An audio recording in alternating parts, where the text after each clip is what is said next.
کہتے ہیں جی کہ فتاوی اعظم، پتہ نہیں کون سا فتاوی اعظم، میں نے تو آج ہی نام سنا ہے اس کا. وہ ذرا مہربانی کر کوئی فتاوی لے تو آؤ، مجھے دکھاؤ تو صحیح. جیسے ایک دن کہا تھا نا کہ یہاں کے فتاوی نے فتویٰ دیا ہے، وہ لے کے نہیں آئے کبھی. وہ تو لے آئے بیچارہ، ہوا تو گھڑا ہوا نا. یہ فتاوی اعظم بھی گھڑی ہوئی بات، کوئی فتاوی اعظم نہیں. کہتے ہیں کہ اس میں یہ لکھا ہوا ہے، حنفی مسلک کا سب سے بڑا فتاوی ہے، اس میں یہ لکھا ہوا ہے کہ اگر کوئی چھوٹا بچہ، نابالغ بچہ عورت سے زنا کرے تو اس پہ حد نہیں ہے. یہ بالکل اسی طرح ہے جیسے کہتے ہیں حنفیوں کی کتاب میں ہدایہ میں لکھا ہوا ہے کہ اگر کوئی آدمی ماں سے زنا کرے تو اس پہ حد نہیں ہے. بالکل لکھا ہوا.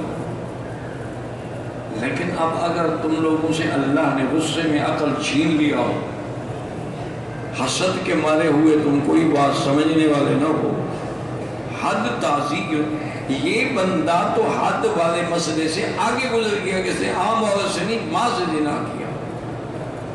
تو اس کو یہ نہیں ہے کہ 100 کوڑا مار کے تم چھوڑ دو، 80 کوڑا مار کے چھوڑ دو. آگے لکھا ہوا ہے بل یقتل، ایسے بدبخت کو قتل کیا جائے. یہ صرف یہ نہیں کہ مارا ہو تو کوڑے مار دو، جیسے تو ماں سے دی. اسی طرح جب چھوٹا بچہ ہے، وہ بالغ تو ہوا نہیں، اس پہ حد کیسے جاری کریں؟ اب اتنا عقل اللہ دے تو بات سمجھ آئے گا. اس کو قاضی تعزیر کرے گا لیکن حد نہیں جاری کر سکتا، جو کہ وہ تو بالغ ہی نہیں.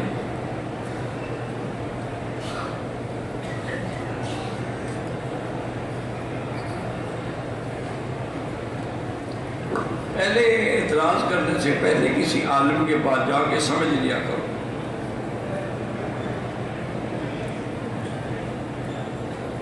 کہتے ہیں جی کہ دوسرا سوال بھی اسی طرح ہے. کہاں پر جس فتاوے میں آپ نے پڑھا پہلے وہ فتاوی لے آئے،